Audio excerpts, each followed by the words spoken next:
अर्जुन गांव में आया। संग अपने वो मोबाइल लाया। दादाजी ने मोहब्बत लुटाई, मेहनत का फिर पाठ पढ़ाया। राहुल संग मिल पाइप को खोला, जड़ें फंसी हैं, अर्जुन बोला। बूंद बूंद से प्यास बुझाई, पौधों ने फिर ली अंगड़ाई। छोड़ के गेम वो बाहर खेला, खुशियों का वहाँ लगा था मेला। असली दुनिया मन को भाई, ऐसी गर्मी की छुट्टी मनाई। कमरे में दिन के वक्त भी पूरी तरह अंधेरा होता है, क्योंकि पर्दे बंद रहते हैं। अर्जुन अपने बिस्तर पर बैठा होता है और मोबाइल पर गेम खेल रहा होता है। उसकी उंगलियां तेजी से स्क्रीन पर चल रही होती हैं, मगर उसका पूरा ध्यान सिर्फ मोबाइल में लगा होता है। तभी उसकी माँ माया कमरे में दाखिल होती है। वो चारों ओर देखती हैं और कमरे की हालत देखकर तुरंत नाराज हो जाती हैं। वो आगे बढ़ती हैं और एक झटके में पर्दे खोल देती हैं। अर्जुन, तू पूरे दिन इसी अंधेरे कमरे में बैठे रहोगे क्या? बाहर देखो, कितनी अच्छी धूप निकली है। कम से कम जाओ, अपने दोस्तों के साथ नीचे खेलने ही चले जाओ। अम्मी प्लीज, बाहर बहुत गर्मी है और नीचे सब बोरिंग है। मेरे सारे दोस्त ऑनलाइन गेम्स खेल रहे हैं। ये मैच खत्म होने वाला है, बस 5 मिनट और। माया अर्जुन की तरफ सख्त नजर से देखती है और उसके हाथ से मोबाइल झटके से छीन लेती है। नहीं, अब बहुत हुआ। तुम्हारी गर्मी की छुट्टियां शुरू हो चुकी हैं और मैं तुम्हें इस फोन का गुलाम बनते देख नहीं सकती हूँ। मैंने फैसला किया है कि हम कल ही गांव जा रहे हैं। तुम्हारे दादाजी तुम्हें याद कर रहे हैं। क्या? कस्बा? अम्मी, वहाँ तो सिग्नल भी नहीं आता। मैं वहाँ रहकर क्या करूँगा? वहाँ तो सिर्फ धूल और गाय भैंस है। प्लीज मुझे यहाँ रहने दीजिए। तैयारी कर लो अर्जुन, हम कल सुबह निकल रहे हैं। वहाँ तुम्हें असली दुनिया का नजारा मिलेगा, इस छोटी सी स्क्रीन वाली दुनिया से बाहर। माया ये कहकर चली जाती है। अर्जुन इस बात से बेहद नाखुश लगता है। अगले दिन एक बस गांव के बस स्टैंड पर आकर रुकती है। अर्जुन और माया उससे नीचे उतरते हैं। गांव चारों ओर हरी भरी हरियाली से घिरा होता है और हवा भी हल्की ताजा लगती है। अर्जुन अपने कंधे पर बैग लिए मायूस सा लगता है, जबकि माया के चेहरे पर गांव लौटने की तसल्ली साफ नजर आती है। तभी राहुल अपनी साइकिल लेकर वहां आ जाता है। अर्जुन भाई, बुआ जी, हम कब से आप लोगों का मुंतजिर कर रहे थे। आइए, सामान साइकिल पर रख दीजिए। यार राहुल, यहाँ कितनी धूल है और मेरा फोन देखो, इसमें तो एक भी नेटवर्क का डंडा नहीं आ रहा। अरे अब मैं क्या करूँगा? अरे भाई, यहाँ नेटवर्क की जरूरत किसे है? यहाँ तो चिड़ियों की आवाज और ठंडी हवा ही काफी है। आइए, दादाजी घर पर आप लोगों के लिए खास आम का पन्ना बनाकर बैठे हैं। अर्जुन मायूस सा लगता है और अपना बैग राहुल के साइकिल पर रख देता है और फिर वो सब साथ में घर की ओर चल पड़ते हैं। घर के आंगन में दादाजी चारपाई पर बैठे होते हैं और उनका इंतजार कर रहे होते हैं। तभी तीनों घर पहुंचते हैं। उन्हें देखते ही दादाजी बेहद खुश हो जाते हैं। वो तुरंत अर्जुन के पास आते हैं और उसे कसकर गले लगा लेते हैं। आ गया मेरे शहर का हमजा। बहुत बड़ा हो गया है तू अर्जुन। लगता है शहर की हवा ने तुझे थोड़ा सुस्त बना दिया है। नमस्ते दादाजी, मैं बस थोड़ा थक गया हूँ। यहाँ गर्मी भी बहुत है।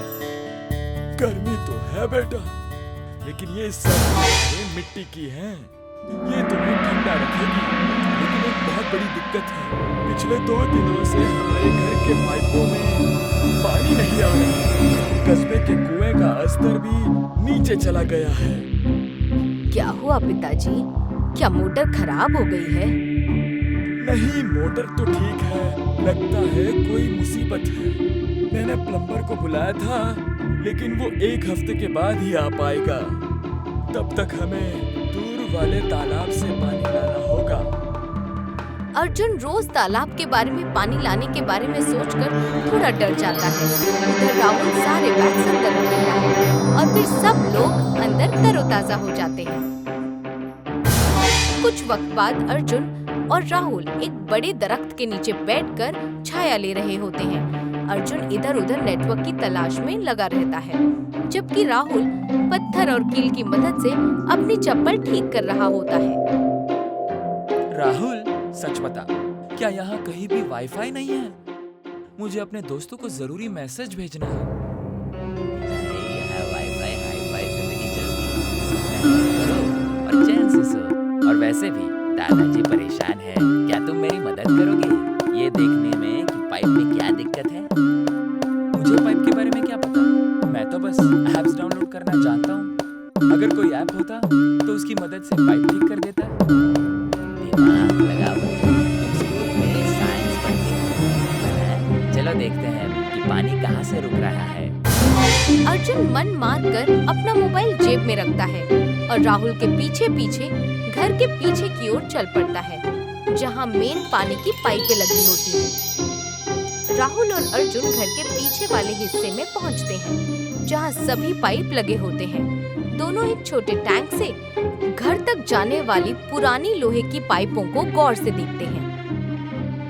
सुनो, ये आवाज भारी है, इसका मतलब है कि पानी यहाँ तक तो आ रहा है, लेकिन आगे नहीं जा रहा है। रुको, अगर पानी यहाँ फंस रहा है तो इसके आगे का हिस्सा खाली होना चाहिए। अर्जुन आगे बढ़कर पाइप पर हल्का सा थपथपाता है और उसमें से हल्की सी एक आवाज आती है। तुम ठीक कह रहे हो, रुकावट इसी जोड़ के करीब है। मेरे पास एक रास्ता है। दादाजी के पास पुरानी नमक का घोल है जो जंग साफ कर देता है, हम उसका इस्तेमाल कर सकते हैं।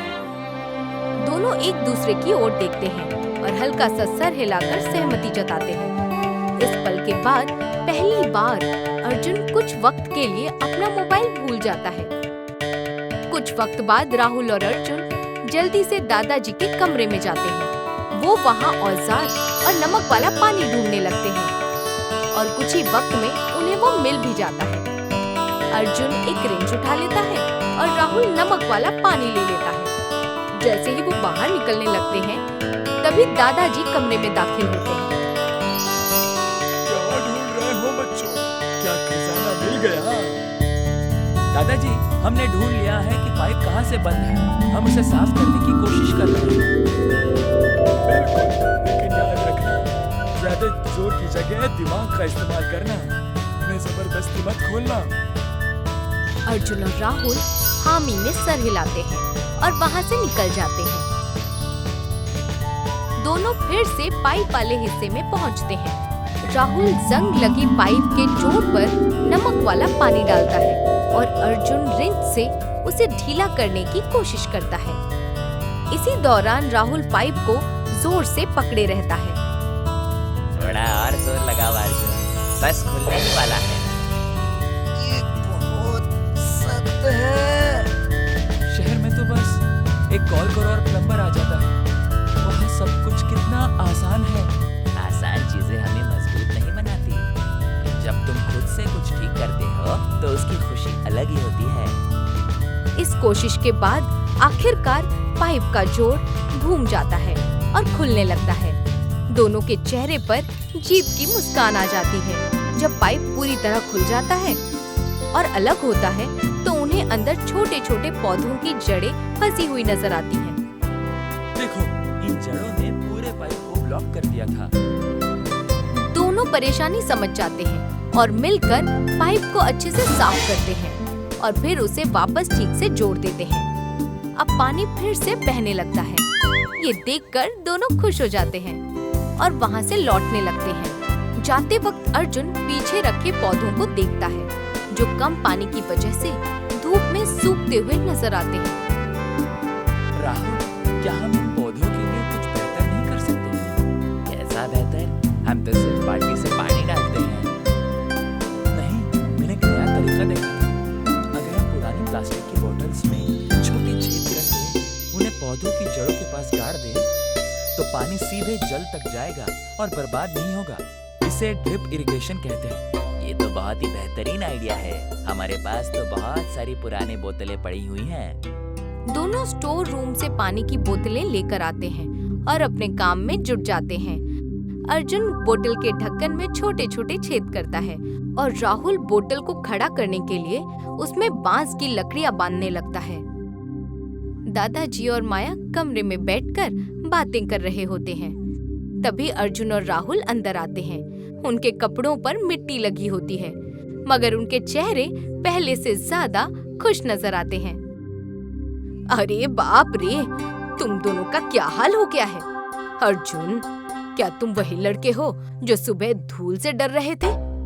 अम्मी, हमने नल ठीक कर दिया और बस यही नहीं, हमने पूरे बगीचे के लिए एक नया पानी बचाने वाला सिस्टम भी बनाया है। सच में? चलो देखते हैं। फिर चारों वहाँ से साथ में निकल जाते हैं। चारों आंगन में पड़े नल के पास पहुँचते हैं। अर्जुन आगे बढ़कर नल खोलता है। पहले हल्की सी हवा की आवाज आती है और उसके तुरंत बाद नल से पानी अच्छे से बहने लगता है। हो गया, पानी आ गया। सब लोग खुशी से झूम उठते हैं। अर्जुन के अंदर ऐसी खुशी होती है जो उसे किसी भी वीडियो गेम से कभी नहीं मिली होती। रुको रुको, अभी और एक चीज बाकी है। चलो पीछे वाले बगीचे में चलते हैं। अर्जुन तेजी से घर के पीछे की ओर दौड़ता है। बाकी सब भी उसके पीछे पीछे वहाँ पहुँच जाते हैं। अर्जुन वहाँ पहुँचकर दादाजी और माया को वो ड्रिप इरिगेशन का इंतजाम दिखाता है जो उसने राहुल के साथ मिलकर बनाया होता है। बोतलों से पानी की बूंदें धीरे धीरे मिट्टी पर गिर रही होती हैं और पौधे अब पहले से ज्यादा हरे भरे और अच्छे दिखने लगते हैं। तुमने ये भी साबित कर दिया कि अगर तुम्हारे पास इल्म है तो तुम उसे कहीं भी इस्तेमाल कर सकते हो। दादाजी, मुझे समझ में आ गया। मेरा शहर मुझे दुनिया दिखाता था, लेकिन मुझे महसूस नहीं कराता था। मुझे खुशी है कि तुम बोर नहीं हुए अर्जुन। बोर? अम्मी, अभी तो मुझे राहुल के साथ मिलकर पुराने कुएं का घेरा भी ठीक करना है। हमने कल का प्लान भी बना लिया है। सभी के चेहरे पर खुशी झलकती है और वो इस पल का लुत्फ उठाते हैं। अगले दिन से राहुल और अर्जुन कुएं का ढक्कन ठीक करना शुरू कर देते हैं। वो साथ में पहाड़ियों और खेतों की सैर करते हैं। राहुल अर्जुन को अपने दोस्तों के पास ले जाता है, जहां अर्जुन कबड्डी और खो खो खेलता है।